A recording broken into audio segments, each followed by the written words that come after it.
Praise the Lord. प्रभुंकर महानाम धन्यवाद हो। आज ध्यान निमंते आज विषय रहिबो मेंढा मानक मध्य दुरंत बाघ। आज प्रथम वाक्य को नेबा ध्यान स्वरूपे मात्यु रचित सुसमाचार 10 अध्याय तार 16 पद। देख बाघ मानक मध्य मेंढा मानक परि मु तुम्भमानंकु पठाउछि, अतएव सर्प परि बुद्धिमान ओ कपट परि अहिंसक हुओ। प्रभुंकर महानाम धन्यवाद हो। प्रिय ईश्वर लोक माने प्रभु जीशु ख्रीष्ट जेतबेले पृथ्वी पृष्ठ रे थिले और सेवा कार्य करुथिबा समय रे से द्वादश को मनोनीत कले, पुणी 70 जन को मध्य से मनोनीत कले और समस्त शिष्यों को से जेतेबेले सेवा कार्य पई पठाउथिले, सेवा कार्य को पठाइबा पूर्वरु से सेमानंकु मनोनीत कले, से सेमानंकु आह्वान कले, से सेमानंकु अधिकार देले। समस्त शिष्यों ठारे प्रभु जो शिष्य मानक आह्वान करते से समस्त को अधिकार देइथिले बोली ईश्वर को वाक्य कहे। जदि आमे मात्यु तार 10:1 वाक्य पढ़ा से मानक अशुचि आत्मा गुड़ाक छड़ाइबा निमंते सेमानक ऊपर अधिकार देले, पुणी समस्त प्रकार रोग और समस्त प्रकार पीड़ा सुस्थ करने निमंते अधिकार देले बोली ईश्वर को वाक्य कहे। प्रिय ईश्वर लोक माने यही शिष्य मानक मध्य यही प्रेरित मानक मध्य यही सेवक मानक मध्य प्रभु जीशु ख्रीष्ट अधिकार प्राप्त होते सुधा जेतेबेले मैंने सेवा कार्य को प्रभु जीशु ख्रीष्ट द्वारा प्रेरित होते जीशु से मानू गोटे कथा बारंबार चेतना दे शिक्षा दे प्रेरण करुले। कौन कहते तामे पढ़िलु मात्यु तार 10:16 रे, देख बाघ मानक मध्य मेंढा मानक परि मु तुम मानक पठाउछि। प्रिय ईश्वर लोक माने एई संसार रे आजिर परिस्थिति रे जदि ईश्वरंकर सेवा कार्य को बढ़ाइबार अछि, ईश्वरंकर राज्यर सुसमाचार प्रसारित करिवार अछि, अनेक हजि जाइथिबा लोक को खोजी आनिबार अछि, अनेकों को आत्मिक उन्नति करिवार अछि, ताहेले प्रिय ईश्वर लोक माने आमने मेंढा परी होई बाघ मानक मध्य प्रवेश करिवार देखु।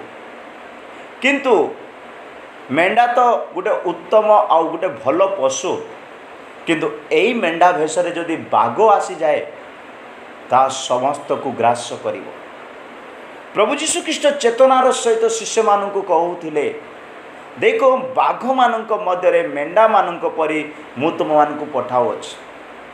गोटे हिंस्र पशु, गोटे मांसाहारी पशु, गोटे घ्रासकारी पशु नष्ट करिबो, विनष्ट करिबो, ए प्रकार को मारात्मक पशु निकट में मु तुम मानक पठाउछि। प्रिय ईश्वर लोक माने बाइबल रे जो बाघ बोली लिखा है और प्रभु जीशु ख्रीष्ट बाघ बोली जो कहउचंती एटा प्रकृत रे जंगलर बाघ, जंगलर से पशु बाघ बोली ता विषय से वर्णना करूना। से वास्तव रे मनुष्य मानू को बाघ सहित तुलना करी सावधान हेबा पई कहउचंती। तार 17 वाक्य पढ़िले आमे जानि परिबा मात्यु 10:17 रे, मात्र मनुष्य मानक ठारू सावधान होइथाओ, कारण से माने तुम्भमानंकु विचार सभा मानकरे समर्पण करिबे व सेमानक समाज गृह समूह रे करडा मारिबे। प्रिय ईश्वर लोक माने मनुष्य मानक ठारू सावधान होइथिबा पई प्रभु जीशु ख्रीष्ट कहउचंती, आउ से माने तुमानकु विचार सभा मानकरे समर्पण करिबे आउ से माने समाज गृह रे करडा मारिबे, अपमान करिबे, निंदा करिबे, कारण से माने चाहिबे नहीं आमनकर ईश्वरंकर राज्यर वृद्धि हेबा निमंते। से माने चाहिबे नहीं प्रभुंकर सत्यता अनेकंकर हृदय स्थापन हेबा पाए। किंतु तुम सर्प परी बुद्धिमान हेबा दरकार, कपट परी अहिंसक हेबा दरकार। प्रिय ईश्वर लोक मैंने मु वाक्य मेसेज शेष में मुझे चाहे सर्प परी कहीं हेबापी प्रभु जीशुख्रीष्ट कहते आउ कपट परी कहीं अहंसिक हेबापी प्रभु जीशुख्रीष्ट कहते।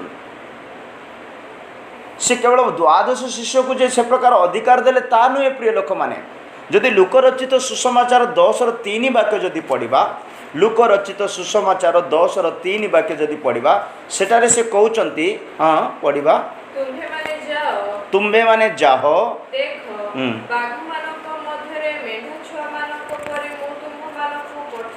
तुम्भे माने जाओ बाघ मानक मध्य मेंढा छुआ परी मु तुम पठाऊ अच्छी। वास्तविक मेंढा गोटे नम्र शांत आउ प्रभुंकर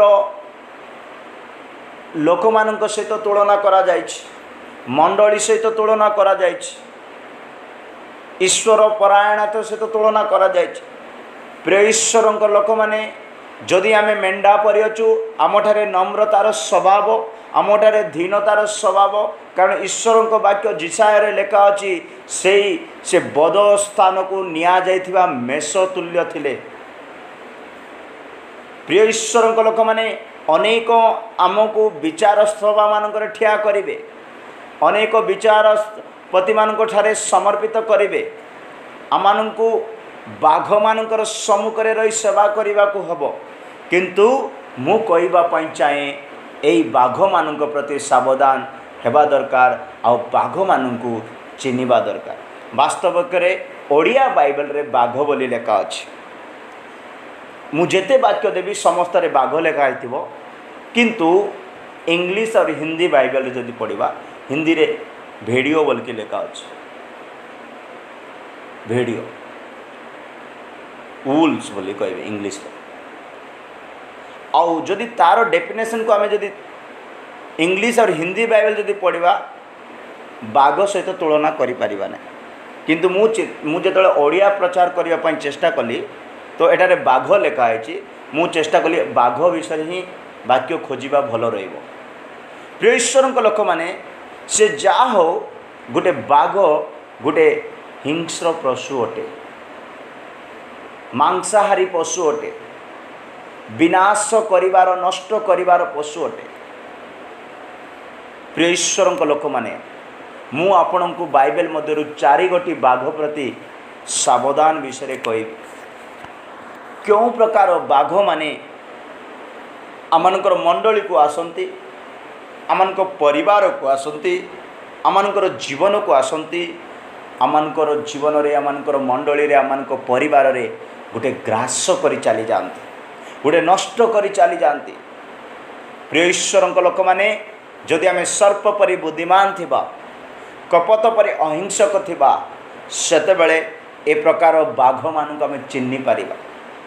मु आपण मानक सम्मुख रे रखिबा पाई चाहे बाघ 4 प्रकार बाघ विषय आ एमानकर काम कौन बाइबल रो आमे जानिबा। आउ से बाघ मानक जानिला परे आमे सेमिति प्रकार बाघ मानक प्रति गोटे सावधान रो जीवन काटिबा। स्वयं शिष्य माने प्रेरित माने अधिकार प्राप्त हेइथिले सुधा जीशु से मानकु स्वयं अधिकार दे पठाउथिले सुधा जीशु से मानकु निजे कहउचंती बाघ मानक प्रति सावधान, बाघ परी आसुथिबा मेंढा मानक प्रति सावधान। मेंढा भेषरे आसिबे बाघ माने से प्रकार बाघ मानकु सावधान। प्रिय ईश्वर लोक माने जदि आमठारे सर्प परि तीक्ष्ण बुद्धि थिबो तो ए प्रकार मेंढा मानकु जो भेष बदलाई आसंती चिन्हि पारिबा। प्रभुंकर महानाम धन्यवाद। आसंतु प्रथम बाघ विषय आम चिंता करिबा कि प्रकार बाघ आमानक जीवन को आसंती आउता नष्ट करिबा पई छकी बसंती। नंबर 1 प्रेरित पुस्तक 20 29 और 30 वाक्य जदि पढ़ा, प्रेरित पुस्तक 20 तार 29 एंड 30 रे जदि पढ़ा एटारे गोटे बाघर विषय लिखा है पढ़ा। मोर प्रस्थान परे दुरंत बाघ गुड़ाक जे तुम्भमानक मध्यरे प्रवेश करी, मोर प्रस्थान परे ଦୁରନ୍ତ ବାଘ ଗୁଡ଼ାକ ଯେ ତୁମମାନଙ୍କ ମଧ୍ୟରେ ପ୍ରବେଶ କରି ପୋଲ ପ୍ରତି ନିର୍ଦ୍ଦୟ ବ୍ୟବହାର କରିବେ। ପଲ ପ୍ରତି ନିର୍ଦ୍ଦୟ ବ୍ୟବହାର କରିବେ। ପ୍ରିୟ ଈଶ୍ୱରଙ୍କ ଲୋକମାନେ, ଏଠାରେ ଦୁରନ୍ତ ବାଘ ବିଷୟରେ ଲେଖା ଅଛି। ଏ ଦୁରନ୍ତ ବାଘର କାମ କ'ଣ? ଯେଉଁ ପୋଲ, ଯେଉଁ ମେଣ୍ଢା ପୋଲ ଅଛି, ମଣ୍ଡଳୀ ପୋଲ ଅଛି, ବିଶ୍ୱାସୀ ପୋଲ ଅଛି, ସେବକଙ୍କ ପୋଲ ଅଛି, ମିନିଷ୍ଟ୍ରିର ପୋଲ, ଯେଉଁ ଗ୍ରୁପ ଅଛି, ତା କ'ଣ କରିବେ? ମାନେ ନିର୍ଦ୍ଦୟ ବ୍ୟବହାର କରିବେ, ଦୟାବିହୀନ ବ୍ୟବହାର କରିବେ, ନ୍ୟାୟବିହୀନ ବ୍ୟବହାର କରିବେ, ସତ୍ୟବିହୀନ ବ୍ୟବହାର କରିବେ, ଈଶ୍ୱରଙ୍କ ଭୟବିହୀନ ବ୍ୟବହାର କରିବେ। ଏମାନେ ଦୁରନ୍ତ ବାଘ। ସେମାନଙ୍କର କାର୍ଯ୍ୟ କି ପ୍ରକାର ପଡ଼ିବା 30ରେ? ପୁଣି ତୁମ୍ଭମାନଙ୍କ ମଧ୍ୟରୁ ସୁଦ୍ଧା ଲୋକେ ଉଠି ଶିଷ୍ୟମାନଙ୍କୁ ଆପଣମାନଙ୍କ ପଛରେ ଟାଣିନେବା ନିମନ୍ତେ ବିପରୀତ କଥାଗୁଡ଼ିକ କହିବେ, ଏହା ମୁଁ ଜାଣେ। ଏ ଦୁରନ୍ତ ବାଘର ପ୍ରଚାର କ'ଣ? ବିପରୀତ ବାକ୍ୟ ଦେବା, ବିପରୀତ କଥା କହିବା, ବିପରୀତ ଶିକ୍ଷା ଦେବା, ଯୀଶୁଙ୍କର ବିପରୀତ, ସତ୍ୟର ବିପରୀତ, ଆଉ କୃଷର ବିପରୀତ। ଏମାନେ ବିପରୀତ କଥା କହି କଥା ଗୁଡ଼ାକ କହିବେ। ପ୍ରିୟ ଈଶ୍ୱରଙ୍କ ଲୋକମାନେ, ଯେଉଁ ପୋଲ ପ୍ରଭୁ ଯୀଶୁଖ୍ରୀଷ୍ଟଙ୍କ ରକ୍ତ ଦ୍ୱାରା ପ୍ରଭୁ ଏକତ୍ରିତ କରିଛନ୍ତି, ଯୀଶୁଖ୍ରୀଷ୍ଟଙ୍କ ରକ୍ତ ଦ୍ୱାରା ଗୋଟେ ମଣ୍ଡଳୀ ସ୍ଥାପନ ହୋଇଥାଏ, ଯୀଶୁଖ୍ରୀଷ୍ଟଙ୍କ ରକ୍ତ ଦ୍ୱାରା ଜଣେ ବ୍ୟକ୍ତି ଉଦ୍ଧାର ପାଇଥାଏ, ଯୀଶୁଖ୍ରୀଷ୍ଟଙ୍କର ରକ୍ତ ଦ୍ୱାରା କୃଷିୟ ବଳିଦାନ ଦ୍ୱାରା, ତାଙ୍କର ସତ୍ୟ ବାକ୍ୟ ଦ୍ୱାରା ଆମେମାନେ ଉଦ୍ଧାର ପ୍ରାପ୍ତ ହୋଇ ତାଙ୍କ ପଶ୍ଚାତଗମନ ହେଇଥାଉ। ତାଙ୍କର ରକ୍ତ ଆମମାନଙ୍କୁ ଧୌତ କରିଥାଏ, ତାଙ୍କର ରକ୍ତ ଆମକୁ ଶୁଦ୍ଧ ବିବେକ ଦେଇଥାଏ, ତାଙ୍କର ରକ୍ତ ଆମେ ତାଙ୍କ ନିକଟକୁ ଟାଣିଥାଏ, ତାଙ୍କର ରକ୍ତ ଆମକୁ ଏକ ପୋଲ, ଏକ ମଣ୍ଡଳୀ, ଏକ ତାଙ୍କର ସନ୍ତାନ କରିଥାଏ। କିନ୍ତୁ ଏ ଦୁରନ୍ତ ବାଘମାନେ ଏ ରକ୍ତରେ କ୍ରୀତ ମଣ୍ଡଳୀକୁ ବିଗାଡ଼ ଦିଅନ୍ତି, ନିର୍ଦ୍ଦୟ ବ୍ୟବହାର କରନ୍ତି। ତାର 28 ବାକ୍ୟ ପଢ଼ିବା, 28 ସେହି ଅଧ୍ୟାୟର। ତୁମ୍ଭେମାନେ ନିଜ ନିଜ ବିଷୟରେ ଆଉ ଯେଉଁ ମଣ୍ଡଳୀକୁ ଈଶ୍ୱର ଆପଣା ନିଜ ରକ୍ତରେ କ୍ରୟ କରିଅଛନ୍ତି, ଆଉ ଯେଉଁ ମଣ୍ଡଳୀ କି ଈଶ୍ୱର ଆପଣା ନିଜର ରକ୍ତରେ କ୍ରୟ କରିଅଛନ୍ତି, କିଣି ଅଛନ୍ତି, ତାହାଙ୍କର ସେହି ମଣ୍ଡଳୀକି ପ୍ରତିପାଳନ କରିବା ନିମନ୍ତେ ପବିତ୍ର ଆତ୍ମା ଯେ ସମସ୍ତ ପୋଲ ମଧ୍ୟରେ ତୁମ୍ଭମାନଙ୍କୁ ଅଧ୍ୟକ୍ଷ ସ୍ୱରୂପେ ନିଯୁକ୍ତ କରିଅଛନ୍ତି, ଯେପରି ପବିତ୍ର ଆତ୍ମା ମଣ୍ଡଳୀ ସେହି ମଣ୍ଡଳୀକୁ ପ୍ରତିପାଳନ କରିବା ନିମନ୍ତେ ପବିତ୍ର ଆତ୍ମା ଯେ ସମସ୍ତ ପୋଲ ମଧ୍ୟରେ ତୁମମାନଙ୍କୁ ଅଧ୍ୟକ୍ଷ ରୂପେ ନିଯୁକ୍ତି କରିଛନ୍ତି, ସେବକ ରୂପେ ନିଯୁକ୍ତି କରିଛନ୍ତି, ବିଶ୍ୱାସୀ ରୂପେ ନିଯୁକ୍ତି କରିଛନ୍ତି, ଗୋଟିଏ ସେବକ ତାଙ୍କର ସେବା କରିବା ପାଇଁ ନିଯୁକ୍ତି କରିଛନ୍ତି, ସେମାନଙ୍କ ବିଷୟରେ ସାବଧାନ ହୋଇଥାଅ। ଏ ଦୁରନ୍ତ ବାଘମାନଙ୍କ ପ୍ରତି ସାବଧାନ ହେବା ପାଇଁ ଈଶ୍ୱରଙ୍କ ବାକ୍ୟ କହେ। କାରଣ ଏ ଦୁରନ୍ତ ବାଘର ଗୋଟିଏ କାର୍ଯ୍ୟ କ'ଣ? ପୋଲ ମଧ୍ୟରେ ପଶିବ, ପୋଲର ଏକତାକୁ ଭାଙ୍ଗିବ, ଛିନ୍ନ ଭିନ୍ନ କରିବେ। ଗୋଟିଏ ବାଘ ଯଦି ପୋଲ ମଧ୍ୟରେ ପଶିଗଲେ, ମେଣ୍ଢାମାନେ କ'ଣ କରିବେ? ଚିଲ୍ଲାଇବେ, ଏପଟ ସେପଟ ଦୌଡ଼ି ଆପଣା ପ୍ରାଣ ବଞ୍ଚାଇବା ପାଇଁ ଚାଲିଯିବେ। ସେହି ପ୍ରକାର ଅନେକ ବାଘମାନେ ମେଣ୍ଢା ବେଶରେ ପ୍ରବେଶ କରି ମଣ୍ଡଳୀ ମଧ୍ୟକୁ ଆସିବେ। ସେମାନଙ୍କର ଶିକ୍ଷା ବିପରୀତ, ସେମାନଙ୍କର ଶିକ୍ଷା ହସ ମଜା, ସେମାନଙ୍କର ଶିକ୍ଷା ପରିହାସ, ସେମାନଙ୍କର ଶିକ୍ଷା କାନକୁଣ୍ଡିଆ, ଅନେକ ପ୍ରକାର ଶିକ୍ଷା ଦେଇ ସେମାନେ କ'ଣ କରନ୍ତି? ବିପରୀତ କଥା କହି ପୋଲକୁ ନିର୍ଦ୍ଦୟ ରୂପରେ ବ୍ୟବହାର କରନ୍ତି, ଆଉ ସେଇ ପୋଲକୁ ସେମାନେ ନଷ୍ଟ କରିଦିଅନ୍ତି। ପ୍ରିୟ ଈଶ୍ୱରଙ୍କ ଲୋକମାନେ, ପୋଲ ଈଶ୍ୱରଙ୍କର ମଣ୍ଡଳୀକୁ ବୁଝାଏ। ସେହି ମଣ୍ଡଳୀରେ ପବିତ୍ର ଆତ୍ମାଙ୍କ ଦ୍ୱାରା ଆପଣଙ୍କୁ ମୋତେ ପ୍ରଭୁ ଅଭିଷେକର ସହିତ ଅଭିଷେକର ସହିତ ଗୋଟେ ଦାସ ଦାସୀ ବିଶ୍ୱାସୀ ଗଣ କରି ରଖିଛନ୍ତି। ଏକତାରେ, ୟୁନିଟ୍ରେ ତାଙ୍କର ରକ୍ତ ଦ୍ୱାରା କିଣିକରି, ଯୀଶୁଙ୍କର ରକ୍ତରେ କିଣିକୃତ ଯେ ଆମେମାନଙ୍କ ଜୀବନରେ ଯଦି ଏକତା ନଥିବ, ସର୍ପ ପରି ତୀକ୍ଷ୍ଣ ବୁଦ୍ଧି ନଥିବ, ତ ଧ୍ୟାନରେ ରଖିବେ, ମେଣ୍ଢା ବେଶରେ ଦୁରନ୍ତ ବାଘ ଆସିବେ, ଆମର ପୋଲକୁ ନଷ୍ଟ କରିବେ। ପ୍ରିୟ ଲୋକମାନେ, ଏମାନଙ୍କ ପ୍ରତି ସାବଧାନ। ଏମାନଙ୍କର କାମ କ'ଣ? ଏମାନଙ୍କର ଡକ୍ଟ୍ରିନ୍, ଏମାନଙ୍କର ଶିକ୍ଷା, ଏମାନଙ୍କର ପ୍ରଚାର। ଉଦାହରଣ ସ୍ୱରୂପ ରୋମିଓ ତାର 16ର 17 ଆଉ 18 ବାକ୍ୟ ଯଦି ପଢ଼ିବା, ପ୍ରେରିତ ପାଉଲ ସ୍ପଷ୍ଟ ଭାବରେ କହୁଛନ୍ତି ସେମାନଙ୍କର ଶିକ୍ଷା ପ୍ରତି ଜାଗ୍ରତ ରହିବ, ସେମାନଙ୍କର ଡକ୍ଟ୍ରିନ୍ ପ୍ରତି, ସେମାନଙ୍କର ଉପଦେଶ ପ୍ରତି ଜାଗ୍ରତ ରହିବ। ରୋମିଓ 16ର 17 ଆଉ 18। हे भाई माने ହୁଁ तुम्हे माने जो शिक्षा पायछ सेथिर विपरीत जो माने दलभेद ओ विघ्नर कारण घटाती सेमानकु चिन्हि रखी सेमानक ठारू पृथक रहिबा पाई मु तुमମାନଙ୍କୁ अनुरोध करूअछि कारण एहिपरि लोके आम्भମାନଙ୍କ प्रभु ख्रीष्टଙ୍କର दास ନୁହନ୍ତି କିନ୍ତୁ ଆପଣ ଆପଣ ଉଦରର ଦାସ ଅଟନ୍ତି ପୁଣି ମିଷ୍ଟ ବାକ୍ୟ ଓ ଚାଟୁ ଭାଷାରେ ସରଳ ହୃଦୟ ଲୋକଙ୍କର ମନ ଭୁଲାନ୍ତି। ଦେଖନ୍ତୁ ପ୍ରିୟ ଲୋକମାନେ ଏମାନଙ୍କର କାର୍ଯ୍ୟ କ'ଣ? ସରଳ ଲୋକମାନଙ୍କର ମନ ଭୁଲାନ୍ତି। ନୂଆରେ ବିଶ୍ୱାସ ବଢ଼ୁଛି, ନୂଆରେ ପ୍ରଭୁଙ୍କ ନୂଆରେ ପ୍ରଭୁଙ୍କ ପ୍ରେମରେ ବଢ଼ୁଛୁ, ପ୍ରାର୍ଥନାରେ ବଢ଼ୁଛୁ, ମଣ୍ଡଳୀରେ ଅଂଶୀ ହେଉଛୁ, ଅନେକ ଆତ୍ମିକର ବୃଦ୍ଧି ପାଉଛୁ। ସେହି ସମୟରେ ଦୁରନ୍ତ ବାଘମାନେ ଆସିବେ, କ'ଣ କରିବେ? ଏମାନେ ଶିକ୍ଷାକୁ ବିପରୀତ ଭାବରେ ଶିକ୍ଷା ଦେବେ। ଲେଖା ଅଛି ପରା, ତୁମ୍ଭେମାନେ ଯେଉଁ ଶିକ୍ଷା ପାଇଅଛ ସେଥିର ବିପରୀତ ଯେଉଁମାନେ ଦଳଭେଦ ବିଘ୍ନର କାରଣ ଘଟାନ୍ତି। କେଉଁମାନେ ବିଘ୍ନର କାରଣ ଘଟାନ୍ତି, ଦଳଭେଦ କରନ୍ତି? ଦୁରନ୍ତ ବାଘମାନେ। ମେଣ୍ଢା ବେଶରେ ଆସୁଛନ୍ତି ଏଇ ଦୁରନ୍ତ ବାଘମାନେ, ଦଳ କରିବେ ଆଉ ମଣ୍ଡଳୀରେ ବିପରୀତ ଶିକ୍ଷା ଦେବେ। ବିପରୀତ ଶିକ୍ଷା ଦେବା ଲୋକମାନଙ୍କୁ କେଉଁମାନେ ଧରିପାରିବେ ଜାଣିଛନ୍ତି ନା? ଯେଉଁମାନେ ଭଲରେ ବାକ୍ୟକୁ ଭଲରେ ଜାଣିଛନ୍ତି। ପ୍ରଚାର ସେ କେଉଁ ରାସ୍ତାରେ ଯାଉଛି, କୁଆଡ଼େ ଯାଉଛି ଧରିପାରିବେ। ବୁଦ୍ଧି ସର୍ପ ପରି ବୁଦ୍ଧି ଥିଲେ ପ୍ରିୟ ଲୋକମାନେ। ସେଥିପାଇଁ ତୁମେମାନେ ଯେଉଁ ଶିକ୍ଷା ପାଇଅଛ ସେଥିର ବିପରୀତ ଯେଉଁମାନେ ଦଳଭେଦ। ତୁମେମାନେ ଶିକ୍ଷା ପାଇଅଛ ମାନେ ଯୀଶୁଙ୍କର ଶିକ୍ଷା ପାଇଅଛ, କୃଷ୍ୟର ଶିକ୍ଷା ପାଇଅଛୁ, ସତ୍ୟ ଡକ୍ଟ୍ରିନ୍ ପାଇଅଛୁ, ଉପଦେଶ ଯେଉଁ ପ୍ରଭୁ ଆମମାନଙ୍କୁ ଦେଇଛନ୍ତି ସେଟା ପାଇଅଛୁ। ପ୍ରେରିତମାନଙ୍କ ଦ୍ୱାରା, ତାଙ୍କର ମନୋନୀତ ଲୋକମାନଙ୍କ ଦ୍ୱାରା, ଈଶ୍ୱରଙ୍କର ଗଭୀର ବାକ୍ୟ ପବିତ୍ର ଆତ୍ମାଙ୍କର ଚାଳନା ଦ୍ୱାରା ଯେଉଁ ଶିକ୍ଷା ପାଇଅଛୁ ସେହି ଶିକ୍ଷାର ବିପରୀତ ଯଦି ଆପଣମାନଙ୍କୁ କିଏ ଦେଉଛନ୍ତି ତା ଦଳଭେଦ ହେବ, ବିଘ୍ନର କାରଣ ଘଟାନ୍ତି। ସେମାନଙ୍କୁ ଚିହ୍ନି ରଖି ସେମାନଙ୍କ ଠାରୁ ପୃଥକ ରହିବା ପାଇଁ କହୁଛି। ଏମିତି ଲୋକକୁ ଚିହ୍ନି ରଖନ୍ତୁ ଯେଉଁ ଦଳଭେଦ, ମତଭେଦ, ଡିସ୍କସନ୍ ବିଘ୍ନ କରିବ, ଝଗଡ଼ା ଉତ୍ପନ୍ନ କରୁଛି।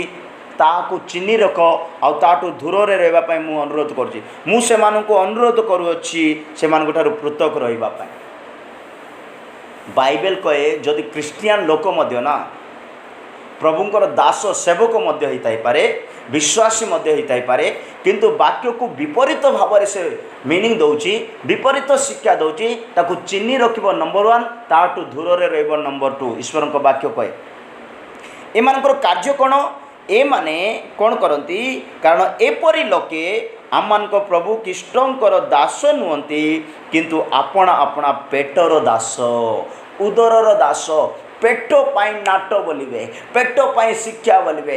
ଆମକୁ 2 ପଇସା ମିଳିବ, ଆମେ ବଞ୍ଚିବାର ଅଛି, କାହା ନାଁରେ କେତେବେଳେ କ'ଣ କହି ପ୍ରଚାର କରିଦେବେ। ପ୍ରିୟ ଈଶ୍ୱର ଲୋକମାନେ, ଏମାନେ ଜଗତର ସବୁ ମଣ୍ଡଳୀକୁ ଯାଇ ଭୁଲି ପ୍ରଚାର କରି ପଇସା କମେଇ ପାରିବେ, କିନ୍ତୁ ପ୍ରଭୁଙ୍କର ରାଜ୍ୟରେ ଏହି ପାଳକମାନେ, ଏ ଦୁରନ୍ତ ବାଘମାନେ ଦେଖାଯିବେ ନାହିଁ। ପୁଣି ମିଷ୍ଟ ବାକ୍ୟ, ମଧୁର ବାକ୍ୟ କହିବେ, ସ୍ୱାଦ ବାକ୍ୟ କହିବେ, ଲୋକକୁ ମନ ଖୁସି କରିବା ବାକ୍ୟ କହିବେ, ପରିହାସକ ବାକ୍ୟ କହିବେ, ହସ ମଜାର ବାକ୍ୟ କହିବେ। କି ବୋଲେ ଲୋକମାନଙ୍କୁ ଇଣ୍ଟରେଷ୍ଟ ବଢ଼ିବା ପାଇଁ କରନ୍ତୁ ଏମାନେ, କିନ୍ତୁ ଚାଟୁ ଭାଷାରେ ସରଳ ହୃଦୟ ଲୋକଙ୍କର ମନ ଭୁଲାନ୍ତି।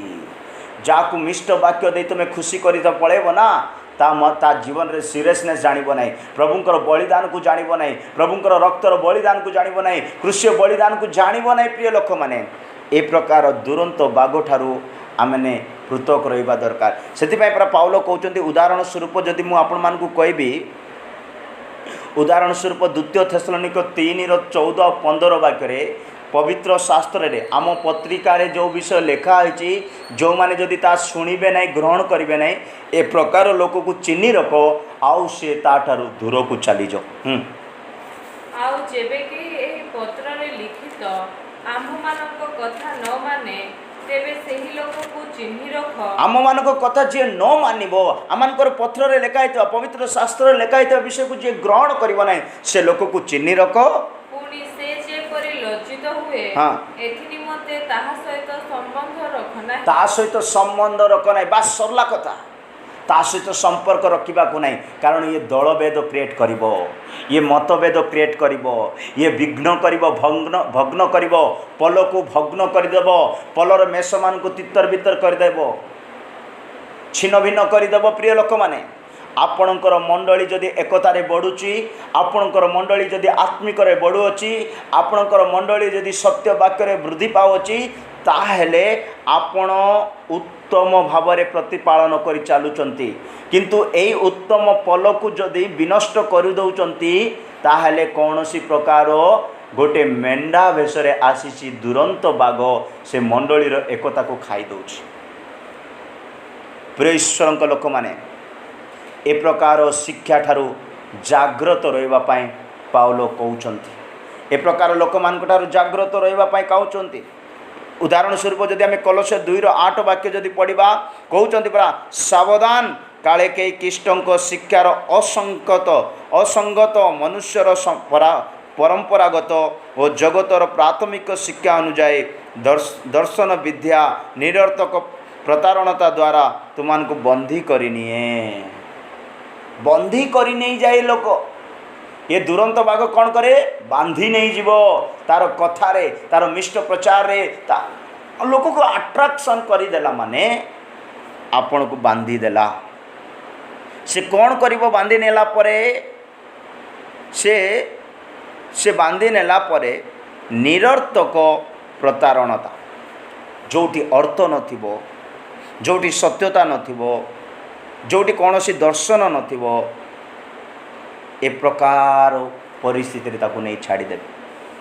ପ୍ରିୟ ଈଶ୍ୱର ଲୋକମାନେ, ପେଟ ପାଇଁ ଏମାନେ ଦୁରନ୍ତ ବାଘମାନେ ପୋଲମାନଙ୍କୁ ବିଘ୍ନ କରିଦିଅନ୍ତି, ଛିନ୍ନ ଭିନ୍ନ କରିଦିଅନ୍ତି।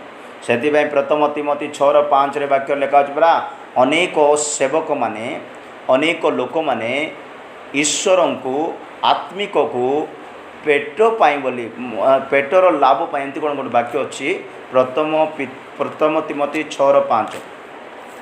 ପୁଣି ଯେଉଁମାନେ ଈଶ୍ୱର ପରାୟଣତାକୁ ଲାଭର ଉପାୟ ବୋଲି ମନେ କରନ୍ତି, ଏପରି ଭ୍ରଷ୍ଟମନା ଓ ସତ୍ୟ ବର୍ଜିତ ଲୋକମାନଙ୍କର ନିତ୍ୟ ବିରୋଧ ଜନ୍ମେ। ଏମାନେ କ'ଣ କରନ୍ତି? ଈଶ୍ୱର ପରାୟଣତା ସନ୍ତୋଷ ଭାବଯୁକ୍ତ ହେଲେ ପ୍ରକୃତରେ ବିଶେଷ ଲାଭଜନକ ବୋଲି ଏମାନେ କହନ୍ତି। ଆତ୍ମିକ ପୁଣି ଲାଭ ହେବ, ସତ କଥା।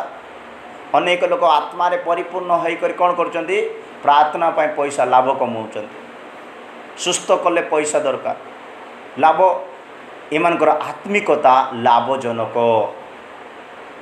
ଏ ପ୍ରକାର ଶିକ୍ଷିତ, ଏ ପ୍ରକାର ଦୁରନ୍ତ ବାଘମାନଙ୍କ ପ୍ରତି ସାବଧାନ। ପ୍ରିୟ ଲୋକମାନେ, ମୁଁ ସମସ୍ତଙ୍କୁ ସ୍ପଷ୍ଟ ଭାବରେ କହେ, ଯେତେ ଭାଇ ଭଉଣୀ, ବାପା ମା' ସମସ୍ତେ ଏହି ବାକ୍ୟ ଶୁଣୁଛନ୍ତି, ଆପଣମାନେ, ଆପଣ ଦୁରନ୍ତ ବାଘ ପ୍ରତି ସାବଧାନ ହେବା ଦରକାର। ସର୍ପ ପରି ବୁଦ୍ଧିମାନ ହେବା ବ୍ୟକ୍ତି ଦୁରନ୍ତ ବାଘକୁ ଚିହ୍ନି ପାରିବ। ମୁଁ ସର୍ପର ଅର୍ଥ ପରେ କହିବି, ଶେଷରେ, ବାକ୍ୟର ଶେଷରେ। ପ୍ରଭୁଙ୍କର ମହାନାମ ଧନ୍ୟବାଦ। ଏଇଟା ଥିଲା ଦୁରନ୍ତ ବାଘ, ଯେଉଁ ପୋଲମାନଙ୍କୁ ଛିନ୍ନ ଭିନ୍ନ କରିଦିଏ, ଦଳଭେଦ କରିଦିଏ, ମତଭେଦ କରିଦିଏ, ବିଘ୍ନର କାରଣ କରିଦିଏ। ଏ ହେଲା ଦୁରନ୍ତ ବାଘ, ଆମମାନଙ୍କ ଜୀବନକୁ ଆସି ଗ୍ରାସ କରିଦେଇଥାଏ। ଆମର ମଣ୍ଡଳୀକୁ, ଆମର ପୋଲକୁ, ଯେଉଁ ପୋଲକୁ ଯୀଶୁଖ୍ରୀଷ୍ଟ ରକ୍ତ ଦ୍ୱାରା କିଣିଛନ୍ତି, ସେ ପୋଲକୁ ନଷ୍ଟ କରିଦିଏ। ଏହା ହେଲା ଦୁରନ୍ତ ବାଘର କର୍ତ୍ତବ୍ୟ। ଦ୍ୱିତୀୟ ବାଘ ହେଲା, ସେ ଦୁରନ୍ତ ବାଘରୁ ବି ଇଏ ଭୟଙ୍କର ବାଘ, ଆ ପ୍ରତି ଆହୁରି ସାବଧାନ ହେବାକୁ ପଡ଼ିବ।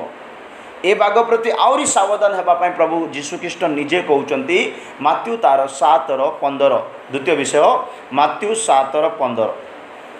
ଏଠାରେ ପ୍ରଭୁ ଯୀଶୁଖ୍ରୀଷ୍ଟ ଗୋଟିଏ ବାଘ ବିଷୟରେ କହୁଛନ୍ତି, ଏ ଆହାର ପ୍ରତି ବହୁତ ସାବଧାନ ପାଇଁ କହୁଛନ୍ତି। ଭଣ୍ଡ ଭାବବାଦୀମାନଙ୍କ ଠାରୁ ସାବଧାନ ହୋଇଥାଅ, ସେମାନେ ମେଣ୍ଢା ବେଶରେ ତୁମ୍ଭମାନଙ୍କ ପାଖକୁ ଆସନ୍ତି। ସେମାନେ ମେଣ୍ଢା ବେଶରେ ତୁମମାନଙ୍କ ପାଖକୁ ଆସନ୍ତି, କିନ୍ତୁ ଅନ୍ତରରେ ସେମାନେ ହିଂସ୍ରକ ବାଘ। ସେମାନେ ଅନ୍ତରରେ ହିଂସ୍ରକ ବାଘ। ସେଟା ଥିଲା ଦୁରନ୍ତ ବାଘ, ଏଟା ହେଲା ହିଂସ୍ରକ ବାଘ। ଏମାନେ ବି ସେଇ ଭେଷ ବଦଳାଇ ଆସନ୍ତି। ଭଣ୍ଡ ଭାବବାଦୀମାନଙ୍କ ଠାରୁ ସାବଧାନ।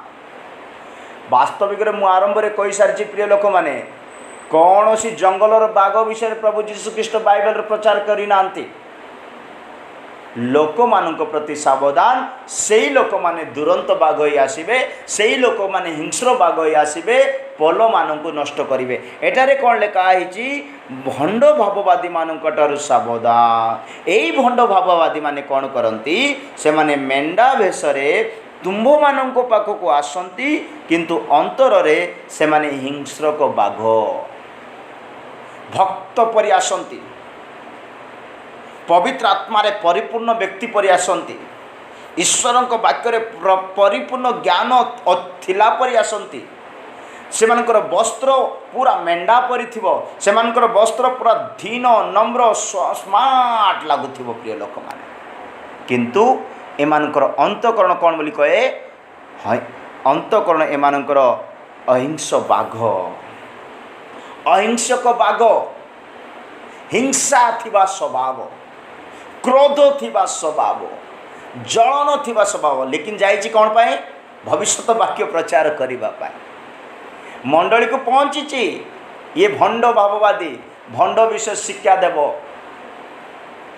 भविष्यतवाणी प्रचार करिब मिचरे भविष्यत दर्शन चुचा खाली मिच दर्शन प्रचार करिब कारण आमदरे हिंसा परिपूर्ण अच्छी जलन परिपूर्ण अच्छी ईर्षा परिपूर्ण अच्छी अहिंस बाघ परा एटा ए बाघर काम कौन जानते ए माने कौन करिवे ए माने मिछ शिक्षा देवे बोली करंतिय मंडली को जेतले पाउलो लेखुचंती द्वितीय करंतिय 11 अध्याय तार 13 रु 15 वाक्य जदि आम पढ़ा सेटारे से स्पष्ट भाव में कहते यही भाववादी माने यही भंड भाववादी माने यही हिंस्रक बाघ माने मंडली रे माने मिथ्या शिक्षा दिए था पढ़ंतु कारण एहिपरि लोके भंड प्रेरित एहिपरि लोके माने एहिपरि लोके भंड प्रेरित सठ कार्यकारी हाँ सठ कार्यकारी सेमाने ख्रीष्टक प्रेरित मानक वेश धारण करନ୍ତି सेमाने प्रेरित मानकर भेष धारण करନ୍ତି माने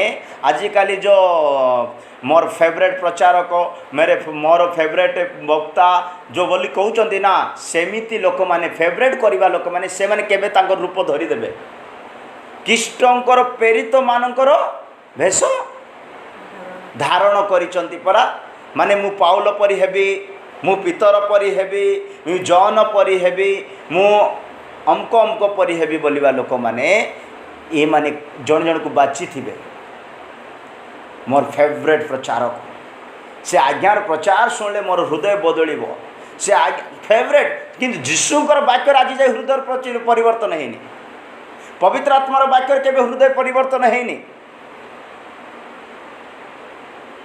किंतु प्रेरित मानकर भेष धारण कले आर हृदय परिवर्तन हेबो भंड बाबू पढ़ंतु पूरा पढ़ंतु आउ एहा आश्चर्य नुहे कारण शैतान निजे दीप्तिमय दूतर वेश धारण करे एडा किंतु आश्चर्य नाय प्रिय लोक माने प्रेरित मानकर भेष धरी जदि कोनोसी व्यक्ति आसीबो प्रचार करिवो एडा कोन बड़ विचित्र विषय नुहे दूत माने मध्य ज्योतिर भेष धरिचंती दूत माने मध्य चमत्कृत भेष धरि आसीचंती किंतु दूत भी बंची नांती भंड भाववादी माने बंची नांती दूत माने स्वर्गरु पतित हेले भंड भाववादी माने तांकर समय आसीबो से माने भी अंधकार रे जाई पसिबे प्रिय ईश्वरक लोक माने ए माने कोन करंती ए माने प्रेरित मानकर भेष धारण करंती हिंस्रक बाघ भेष बदळेबा लोक किए गोटे चालाकी लोक ही भेष बदलाइबो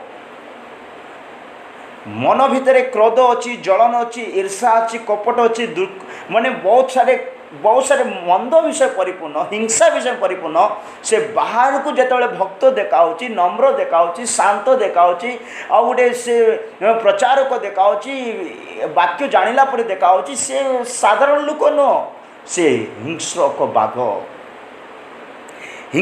बाघ प्रति सावधान हेबाई पाउल कहउचंती प्रिय लोक माने मु आपण मान सम्मुख में 15 वाक्य को पढ़ेवा कहे 15 वाक्य पढ़ा अतएव जदि ताहार सेवक माने मध्य धार्मिकतार सेवक मानक वेश धारण करती ए सेवक माने धार्मिकतार वेश मध्य धारण करती प्रार्थना करिबा लोक परी धर्म कर्म करिबा लोक परी आत्मिक वृद्धि पाइबा लोक माने परी उपवास करूची बोली कहबा लोक मानक परी माने मु उपवास नउची 40 दिन किंतु पाउल परी उपास सॉरी जीशुख्रीष्ण परी उपास नौ नथिबो, मशांक परी उपास नौ नथिबो, एलियंक परी उपास नौ नथिबो, किंतु कहूची मु उपास नौची। हाँ तेबे ताहा बड़ विषय नुहे, तेबे ता बड़ विषय नुहे।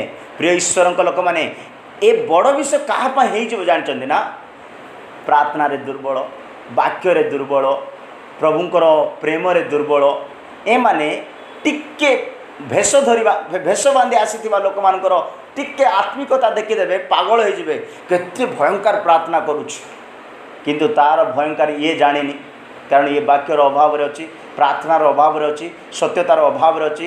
किंतु मु आपण मानकु स्पष्ट भाव में कहे, आपण ठारे वाक्य जदि अछि, आपण जणे प्रार्थना करिवार व्यक्ति, आपण जणे आत्मिकर भय ईश्वर भय पालन करिवा व्यक्ति, ताहले आपण कौन केते बड़ भयंकर आत्मिक लोक को देखि आश्चर्य हेबे नहीं। वाक्य आश्चर्य होगा किसी कहूना। प्रिय ईश्वर लोक मैंने ता बड़ विषय नुहे, से शेष दशा से कर्म अनुसार घटब बोली लेखा अच्छे। से 15 वाक्य द्वितीय कोरिन्थीय 11:15 वाक्यर शेष लाइन रे लेखा अच्छी, से प्रकार भेष बदलाई आसवा हिंस्र बाघ मानकर दशा से कर्म अनुसार घटब। हिंसा करी प्रचार करिवे, जलन रखी प्रचार करिवे, विरोध भाव रखी प्रचार करिवे और मिथ्या भविष्यत वाक्य देवे। कौन प्रभु निजर मंडली को कृत करिसेंती रक्त द्वारा ए प्रकार लोक मानकर शिक्षा रे नष्ट करिबा पाई केबे नाई। आत्मिक टिके सीरियसनेस हेबा दरकार। प्रिय लोक माने जीशुंक रक्त आपणक पाई मो पाई जो झरीची कालवरी क्रूसरे, आमे साधारण भंड भाववादी मानकर शिक्षा शुणी आम जीवन को नष्ट करिबा पाई नुहे। प्रभुंकर महानाम धन्यवाद। सेथिपाई प्रिय लोक माने ए सांसारिक शिक्षारू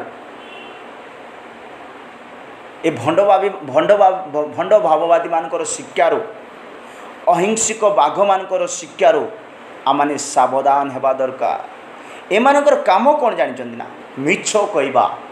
एमाने मंडली रे मिथ्या भविष्यत वाक्य देवा। पढ़ंतु उदाहरण स्वरूप द्वितीय पीतर 3:17 वाक्य जदि पढ़ा, द्वितीय पीतर 3:17 से गोटे प्रचार ये लेखा अच्छे। अतएव हे प्रिय माने तुम्हें माने पूर्वरु एही सब जानि सतर्क होइथाओ। हाँ काले दुराचारी मानक भ्रांति रे पड़ी तुम्हें माने मध्य आपणा मानक दृढ़तारो स्खलित हुओ।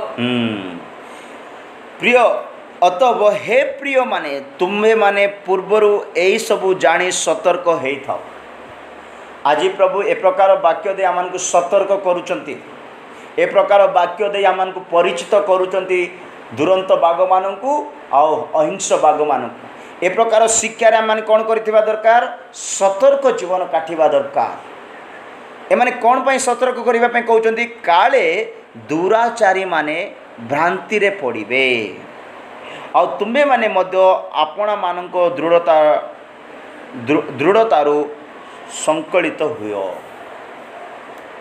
काले तुम्हें माने मध्य तांको सेही दुराचारी मानक परि चाली छिबो, से भंड भाववादी मानकर शिक्षा रे माने पलायन हो जाई पारो।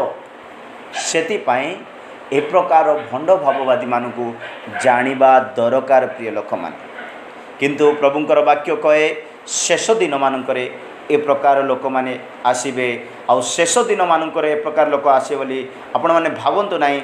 शेष दिन माने आपणकर बयसर शेष बोली भावंतु नाही। शेष दिन आज मध्य शेष दिन आउ सेई भंड भाववादी माने आज मध्य अनेक स्थान रे उपस्थित अछंती। जदि आमे मात्यु तार 24:11 वाक्य पढ़िबा, मात्यु 24:11 वाक्य रे लेखा अछि, शेष दिन मानकरे ए प्रकार भंड भाववादी माने उठिबे बोली लेखा अछि। आउ अनेक भंड भाववादी उठी अनेक को भ्रांत करिवे। बास बास बास भ्रांत करिवे। सत्यर मार्गरु, पवित्र मार्गरु, राज मार्गरु, शांतिर मिलनर क्षमार मार्गरु भ्रांत करदेवे, शिक्षार भ्रांत करदेवे। से समस्तंकर प्रचार को पवित्र आत्मार अधीन शुणा दरकार बोली मु बेले बेले भावे। आपण मैंने एक बुझीपारे न पारे मुझे जानी समस्तंकर प्रचार को बेले बेले पवित्र आत्मार अधीन शुणिले दरकार भी से पवित्र आत्मा मान भीतर को आनी थाए फिल्टर कर आनी थाए दरकार कि ना कारण शेष दिन मानक भंड भाववादी ने उठे लोक मान भ्रांत करेंगे आपणार शिक्षा द्वारा से प्रिय लोक मैंने एमानक ठारू सावधान रुह बोली प्रभुंकर वाक्य आम को शिक्षा देउछि। द्वितीय पीतर 2:1 वाक्य आपण मान सम्मुख में रखा चाहे किंतु लोक मान मध्य भंड भाववादी माने मध्य उत्पन्न हेले या मानक मध्य उत्पन्न हेबे लोक मानक मध्य भंड भाववादी माने उत्पन्न हेले सेही परि तुम मानक मध्य सुधा भंड शिक्षक माने उत्पन्न हेबे से माने विनाशजनक भ्रांत मत गुप्त रे प्रचलन करी से मानकर क्रयकर्ता प्रभु को ही अस्वीकार करेंगे पुणी आपणा आपणा आपणा मानकर आकस्मिक सर्वनाश घटाए। लास्ट लाइन मते बड़ विचित्र लगुच ये भंड भाववादी मानकर जीवन ना अकस्मात नष्ट जानी नथिबे से माने केबे गोटे आत्मिक गोटे आत्म ईश्वर परायण गोटे धार्मिक गोटे भल सेवक को ना प्रभु कहबे तार मृत्यु विषय तार शेष दिन भी किंतु भंड भाववादी माने ना गोटे सेकेंड रे से माने नष्ट हे से माने जानी नथिबे सीधा गोटे भयंकर मृत्यु बाइबल रे घटी सेमती लोक मानकर मृत्यु प्रभुंकर महानाम धन्यवाद। तो ये से अहिंस बाघ को आम जाना आ प्रति सावधान होगा यह थिला द्वितीय बाघ विषय। तृतीय बाघ विषय चिंता करवा जो बाघ कि आउ से बाघ मान ठारू मध्य अन्यतम। तृतीय बाघ है जी जिकल 22:27 और 28 वाक्य। तृतीय बाघ है जी जिकल 22:27 और 28।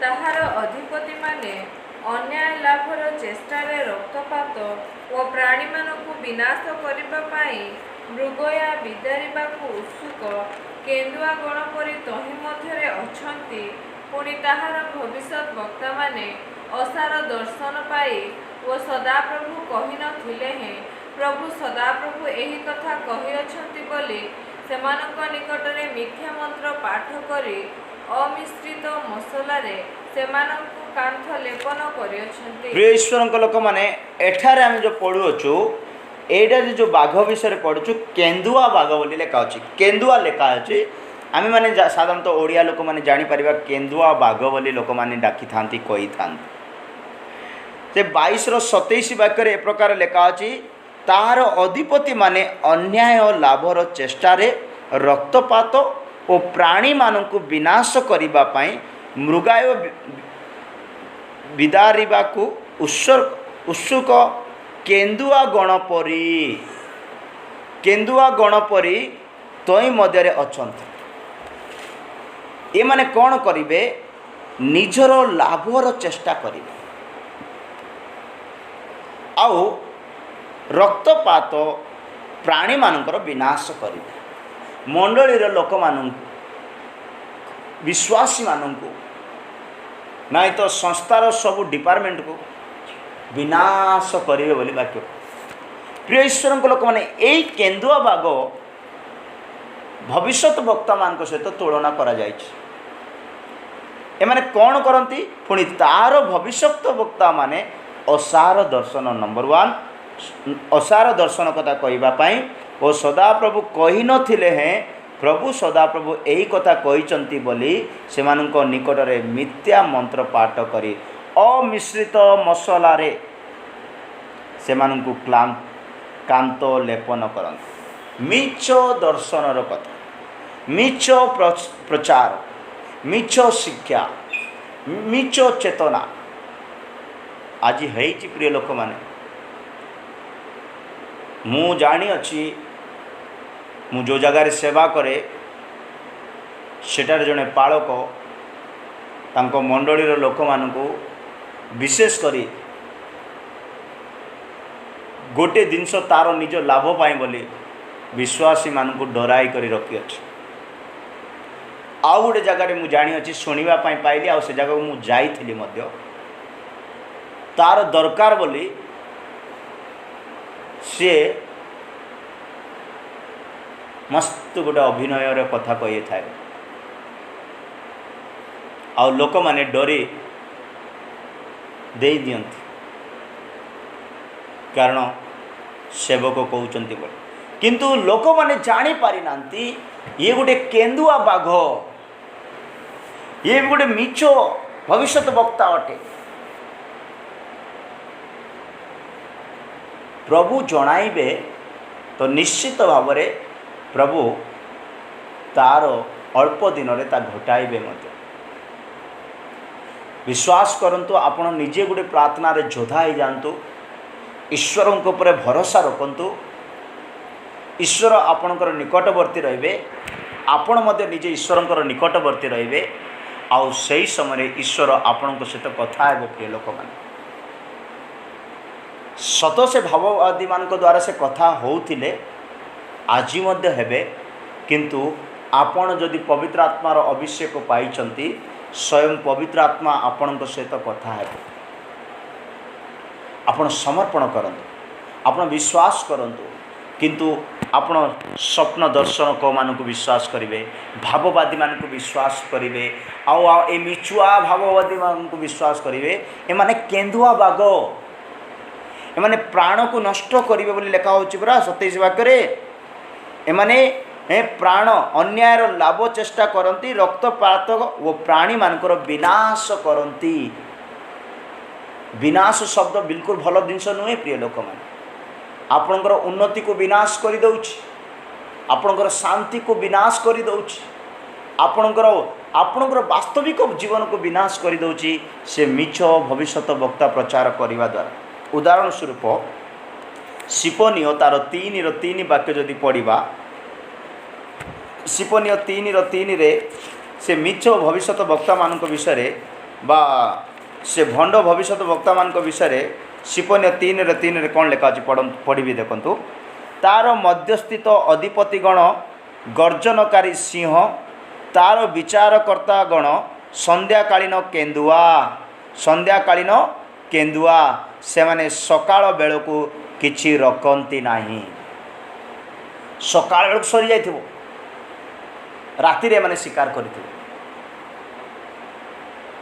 पाउलो भल विषय भलरे कहिचंती विशेष करी सकाळ को नथिबो माने राति रे से पवित्रता सरै देथिबो धार्मिकता सरै देथिबो ईश्वरंकर भय सरै देथिबो विपरीत वाक्य प्रचार करी मोटिवेशन कर दे करी सरै देथिबो। सकाळ को नथिबो परा किछि नथिबो ए माने संध्याकालीन केंदुआ से माने सकाळ बेलू किछि रखती नाही। सिपोनियो 3:3 ए केंदुआ बाघ माने ए प्रकार प्रिय लोक माने आम जीवन रे जा अछि ता नष्ट करदेवे पाहांत्या रे खोजिबा समय रे नथिबो राति रे माने स्वीकार कर देथिबे आम जीवन को आमर शांति को सेति पई ए प्रकार भविष्यत वक्ता मानकर ए प्रकार केंदुआ बाघ मानक ठारे आमे संतुष्ट हेबाकू नाई बोली मिका मध्य कहती। मिका तार 7:8 वाक्य बोधे लिखा अच्छी मिका 7:8 रे लिखा अच्छी केंदुआ मान प्रति आनंदित हुओ नाई बोली 7:8 रे बोधे लिखा थी। मु पढ़ुची हे मोर शत्रु मोर प्रतिकूल रे आनंद कर नाई मु उठिबी मु अंधार रे बसिले सदाप्रभु मोर दीप्ति हेबे। सदाप्रभु मोर दीप्ति हेबे आमान को पथन कराइबे आमान को नष्ट कराइबे ए केंदुआ माने आम मान विरोध रे एमाने बड़ षड्यंत्र करी आमान को पकाइबे किंतु आमाने सेमान को सहित आनंद करबा को ईश्वर लोक माने केंदुआ मान प्रति सावधान। ए केंदुआ बाघ आमान प्राण को नष्ट करेंगे आउ राति रे सब सराई देथिबे पाहांत्यारे आ किछि नथिबो। प्रभुंकर महानाम धन्यवाद। मेसेज लंबा हेबा सकाशु मु 4 नंबर बाघ कहबी आउ तार 2 नंबर पार्ट अल्प अल्प वाक्य मु आपण मानकु आउ गोटे द्वितीय पार्ट रे आपण मानकु देबा पाई चाहे। 4 नंबर बाघ है प्रिय लोक माने 4 नंबर बाघ है एमानंकर से पढ़ा जॉन 10:12 रे लेखा अच्छे। जॉन 10:12 रे 12 वाक्य 10:12 रे आम पाइबा 4 नंबर बाघ विषय कौन लेखा अच्छे। मुझे पढ़ुची जे मेष पालक नुहे जे मेष पालक नुहे मात्र बर्तन ग्राहक मेष गुड़िक जार निजर नुहंती से बाघ आसीबा देखी मेष गुड़ी को छाड़ी पलाए और बाघ से मानू धरी छिन्न भिन्न करे। ध्यान दियंतु प्रिय लोक मान जदि उत्तम मेष पालक होइथांता मेषर जत्न नहीं थांता मंडलीर जत्न नहीं थांता विश्वासीर जत्न नहीं थांता। एपाफ्रास ए प्रकार जड़े दास प्रभुंकर सेवक विश्वासी मानकर विश्वास शांति समाधान पाई से माने सत्य जे प्रकार स्थिर रहिबे विश्वासी मानक पाई से सेवा प्रार्थना से प्रार्थना रे निरंतर करूछंती। प्रभु जीशु ख्रीष्ट उत्तम महायाजक से भाई कहले लज्जाइबे नहीं लोक मानकर पाप निमंते से प्रायश्चित करूछंती। सामुएल भविष्यत वक्ता इस्राएल लोक मानक पाई प्रार्थना करूछंती। दानिएल कहउचंती मोर निज लोक माने मोर मोर प्रिय माने मोर भाई माने मोर लोक माने जदि पाप करिथिबे से मानक पाप पाई मु स्वीकार करूची मु क्षमा मागुची। माने जोडे उत्तम पालक आपणार मेष मानकु जत्न निए जदि बा बाघ आसीबो से छाड़ी जाई पारिबो नाही। किंतु एठारे लेखा अछि जे मेष पालक नुहे से मात्र बर्तन ग्राहक मेष गुड़िक जार निजर नुहे विश्वासी जार निजर नुहे जे निज परिश्रम रे संग्रह करिनी जे निज निज परिश्रम रे निज उपवास प्रार्थना रे निज बलिदान रे जो गोटे भी मेष को संग्रह करिनी से कौन बाघ आसिले ठियाई पारिबो सामना करिबा पई नाय। से कौन करिबो बाघ आसीबा देखी मेष गुड़ी को छाड़ी पलाई जाए आउ बाघ से मानकु धरी छिन्न भिन्न करि दी था। प्रिय ईश्वरंक लोक माने जीशु कहले मु उत्तम मेष पालक पिता जेपरी मते जानिचंती मु मध्य पिता को जाने। गुडे उत्तम मेष पालक को तार मेष माने तांकु चिन्निबे आउ उत्तम मेष पालक मेष मानकु मध्य चिन्निबो से मानकर जत्न तत्न नेबो। किंतु बाघ वेशरे आसी मंडली को छिन्न भिन्न करिबा पाई विश्वासी गण को छिन्न भिन्न करिबा पाई ए प्रकार बाघ मानक प्रति सावधान रहिबा पाई कहे। प्रिय ईश्वर लोक माने जदि उत्तम मेष पालक होइथांता उत्तम मेष पालकर स्वभाव कौन मेष गुड़िक निमंते आपणा प्राण देई देबो। बाघ हो भालू हो से के भी हो जीशु जदि उत्तम मेष पालक न होइथांते 100 जो गोटे अनेश्वतता थिला गोटे मेष जंगल रे हजि जाइथिला से उत्तम मेष पालक होइथिबा सकाश से गोटे को खोजी खोजी खोजी खोजी पाइले। आज चिंता करंतु आम मंडली रे केते दीर्घ वर्ष है दीर्घ मास है दीर्घ दिन है केते लोक आसुनांती पास्टर माने केते थर जाइचंती से मानकु डाकिबा पाई मिसिबा पाई से मानकु बुझाइबा पाई। प्रिय लोक माने से माने बुझंतु न बुझंतु आसंतु न आसंतु गोटे उत्तम मेष पालकर दुईटी कर्तव्य सर्वदा रहिबो। नित्यता ता पाई प्रार्थना करिबो आउ द्वितीय रे ता घर को विजिटिंग करी से मानकु निमंत्रण करूथिबो। प्रभुंकर महानाम धन्यवाद। प्रिय ईश्वरंक लोक माने आमे जदि उत्तम मेष पालक हेबा बाघ मानकर मुख आगरे बाघ मानक सम्मुखरे आमर मेष पल को छाड़ी आमे केबे भी जाई न थाओ। प्रिय ईश्वरंक लोक माने सेति पाई प्रभु जीशु ख्रीष्ट कहले से प्रकार मु मोर निज मेष गुड़िक को जाने मो निजर मेष गुड़िक मते जानती पुणी मेष गुड़िक निमंते मु मोर प्राण दिए। ଏଇଟା ଗୋଟେ ଉତ୍ତମ ମେଷପାଳକର ସ୍ୱୀକାର। କିନ୍ତୁ ମେଷ ନୁହେଁ, ମେଷ ବେଶରେ ବାଘ ଆସୁଛି। ଦୁରନ୍ତ ବାଘ ହେଇ ଆସିଲା, ଅହିଂସ ବାଘ ହେଇ ଆସିଲା, କେନ୍ଦୁଆ ବାଘ ହେଇ ଆସିଲା, ଆଉ ବାଘ ହେଇ ମଧ୍ୟ ଆସୁଛି ସେ ମେଷମାନଙ୍କୁ ନଷ୍ଟ କରିବା ପାଇଁ। ପ୍ରିୟ ଲୋକମାନେ, ଏହି ପ୍ରକାର ମେଷକୁ ଏହି ପ୍ରକାର ବାଘକୁ ଆମେମାନେ ଆମମାନଙ୍କ ଜୀବନରୁ ଦୂର କରିବା ଦରକାର। ଏ ବାଘର କାମ କ'ଣ? ପ୍ରଥମ ତିମୋଥୀ 4:1 ବାକ୍ୟ ଯଦି ପଢ଼ିବା, ପ୍ରଥମ ତିମୋଥୀ 4:1 ଯଦି ପଢ଼ିବା, ଏ ବାଘମାନଙ୍କର ଶିକ୍ଷା ଟିକେ ଡିଫରେଣ୍ଟ ରହିବ ବୋଲି ପାଉଲ ତିମୋଥୀକୁ ଲେଖି ଜଣାଉଛନ୍ତି। ପ୍ରଥମ ତିମୋଥୀ 4:1 କ'ଣ? ଆତ୍ମା ସ୍ପଷ୍ଟ ରୂପରେ କହୁଛନ୍ତି, ଉତ୍ତର କାଳରେ କେହି ଭ୍ରଷ୍ଟ ବିବେକ ମିଥ୍ୟାବାଦୀ ଲୋକମାନଙ୍କୁ କପଟରେ ଭ୍ରାନ୍ତିଜନକ ଆତ୍ମାମାନଙ୍କ ପ୍ରତି ଓ ଭୂତମାନଙ୍କ ଶିକ୍ଷା ପ୍ରତି ମନୋଯୋଗ କରି ବିଶ୍ୱାସ ପରିତ୍ୟାଗ କରିବେ।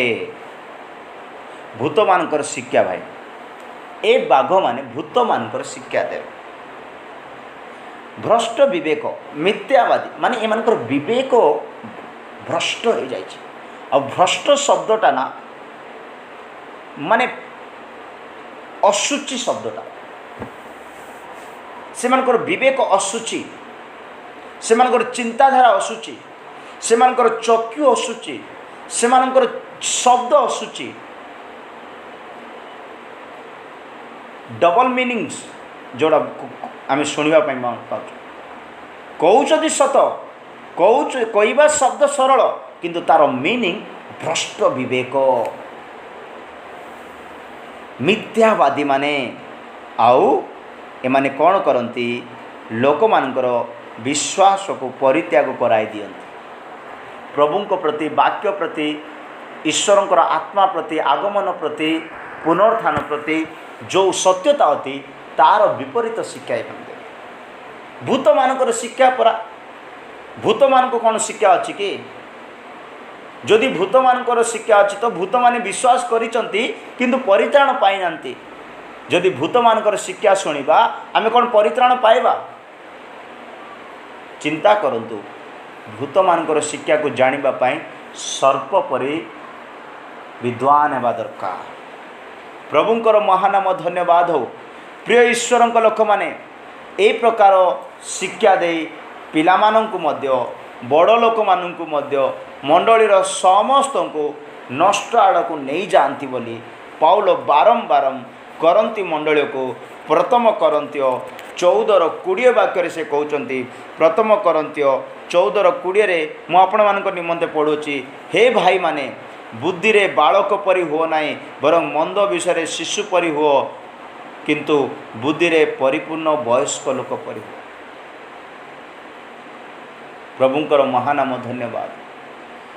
ଯଦି ଆମେ ବୁଦ୍ଧିରେ ପରିପୂର୍ଣ୍ଣ ଥିବା ତ ଏଇ ବାଘମାନଙ୍କୁ ଚିହ୍ନି ପାରିବା।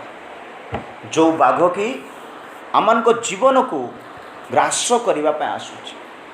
ପ୍ରିୟ ଈଶ୍ୱରଙ୍କ ଲୋକମାନେ, ମୁଁ ସଂକ୍ଷିପ୍ତରେ 4ଟି ବାଘ ବିଷୟରେ ଆପଣମାନଙ୍କ ସମ୍ମୁଖରେ ରଖିଲି। ଏହି ବାଘମାନଙ୍କୁ ଚିହ୍ନିବା ପାଇଁ, ଏ ବାଘମାନଙ୍କ ମଧ୍ୟରେ ରହି ସେବା କରିବା ପାଇଁ ଯେତେବେଳେ ଶିଷ୍ୟମାନଙ୍କୁ ପ୍ରେରଣ କଲେ ପ୍ରଭୁ ଯୀଶୁଖ୍ରୀଷ୍ଟ, ସେ କହିଲେ, ମୁଁ ତୁମମାନଙ୍କୁ ମେଣ୍ଢାମାନଙ୍କ ମଧ୍ୟରେ ଦୁରନ୍ତ ବାଘମାନଙ୍କ ମଧ୍ୟରେ ମେଣ୍ଢାମାନଙ୍କ ପରି ପଠାଉଅଛି। ଆମେମାନେ ଏଇ ବାଘମାନଙ୍କୁ ଚିହ୍ନିବା ପାଇଁ, ଏ ଦୁରନ୍ତ ବାଘକୁ, ଏ କେନ୍ଦୁଆ ବାଘକୁ, ଏ ବାଘକୁ, ଏ ଅହିଂସକ ବାଘକୁ, ହିଂସାର ବାଘକୁ ଚିହ୍ନିବା ପାଇଁ ଆମକୁ ସାପ ପରି ବୁଦ୍ଧିମାନ ହେବାକୁ ପଡ଼ିବ।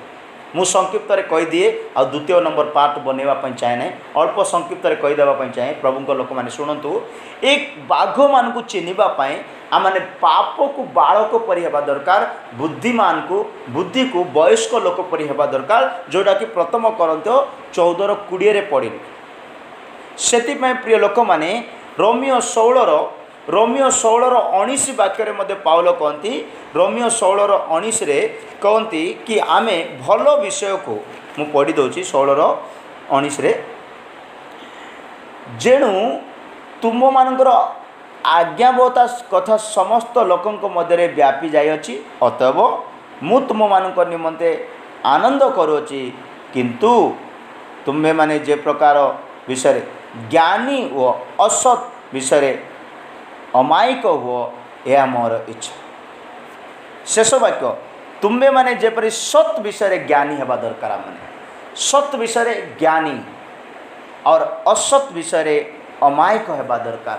अमायिक कपतर स्वभाव, ज्ञानी सर्पर स्वभाव। सर्प को पाद न थाए, सर्प को कान न थाए, किंतु जेतबेले से पेट द्वारा चले माटीर भाइब्रेशन रे, माटीर दहलिबार साहाय्य से निजको जानी जाए, जागृत कर दिए मो उपरे विपद आसुची। तार कर्ण नाई से शब्द शुणा, तार पाद नाई दौड़ी जावाई, किंतु तार पेट द्वारा से जानी पारिबो मो उपर को आसुची।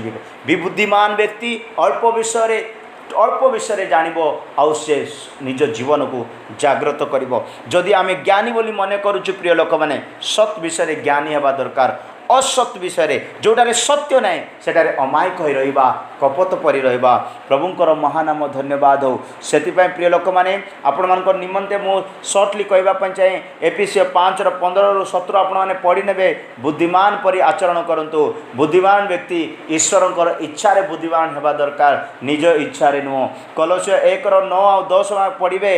बुद्धिमान व्यक्ति माने नित्यता आत्मिक रे, प्रार्थना रे आउ ईश्वरंकर इच्छा रे बुझीवार शक्ति रे निपुण रहिबे। कलोसियो 4:5 रे बुद्धिमान व्यक्ति सर्वदा बुद्धि रे अनुगमन करिवो, ईश्वरंक वाक्य रे अनुगमन करिवो। प्रभुंकर महानाम धन्यवाद। बुद्धिमान 7टी क्वालिटी केवल 3टी वाक्य में आपको सरइबा चाहे। प्रथम जड़े बुद्धिमान व्यक्ति कौन करिए, माथ्यू 7:24 बुद्धिमान व्यक्ति पत्थर उपरे घर बांधिब, सत्य उपदेश उपरे, सत्य वाक्य उपरे, सत्य डॉक्ट्रिन उपरे, सत्य शिक्षा उपरे, सत्य सहभागिता उपरे निजर गृह निर्माण करिब, निजर जीवन निर्माण करिब, निजर मंडली निर्माण करिब, निजर परिवार निर्माण करिब, निजर जीवन निर्माण करिब। द्वितीय रोमियो 12:16 वाक्य लेखा अछि, जड़े बुद्धिमान व्यक्ति डबल माइंडेड हेबो नाही, माने एक मना रहिबो, से काहाकू विरोध करिबो नाही। से प्रथम रोमियो 12:16 और 17 वाक्य जदि आपण पढ़िबे, आपण लगभग 5 गोटी विषय पाइबे। से 5 गोटी विषय आम जीवन में जिते देखा से बुद्धिमान बोली गणा से आम सर्प परी चतुर, सर्प परी बुद्धिमान आउ कपट परी अहिंसक हो पारिबा। प्रभुंकर महानाम धन्यवाद हो। प्रिय ईश्वर लोक मैंने आम जीवन में बुद्धिमान हो रहा दरकार। षष्ठे माथ्यू 25:4 वाक्य लेखा अच्छी, बुद्धिमान लोक मान पाखरे तैलर अभाव हेब ना, अभिषेकर अभाव हेब ना, सर्वदा से माने तैल रखिबे। आउ तांकर माने उद्धारकर्ता प्रभु जीशु ख्रीष्टंकर अपेक्षार रहिबे।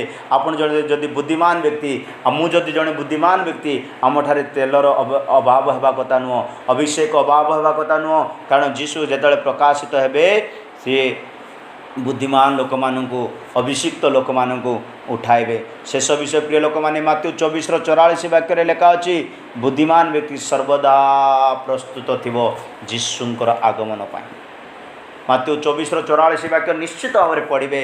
बुद्धिमान व्यक्ति तांकर आगमन पाई सर्वदा प्रस्तुत थिबो, एक प्रस्तुतमय जीवन काटिबो बुद्धिमान व्यक्ति। प्रिय ईश्वर लोक मैंने आम मेंढा मानक परी केन्दुआ बाघ मानू देखिलु, मेंढा मानक परी अहिंसक बाघ मानू देखिलु, मेंढा मानक परी केन्दुआ बाघ मानू देखिलु, आ मेंढा मानक परी बाघ मानू देखिलु, जो मैंने कि आमको छिन्न भिन्न ग्रास करने आसती। ए प्रकार बाघ मानक सावधान होगापाई आम सर्प परी बुद्धिमान और कपट परी अहिंस बंचिबा दरकार। प्रभु आमको ये वाक्य आशीर्वाद करंतु। आसतु ये वाक्य द्वारा आमने आशीष प्राप्त हो आज मीटिंग को एटारे समाप्त करवा।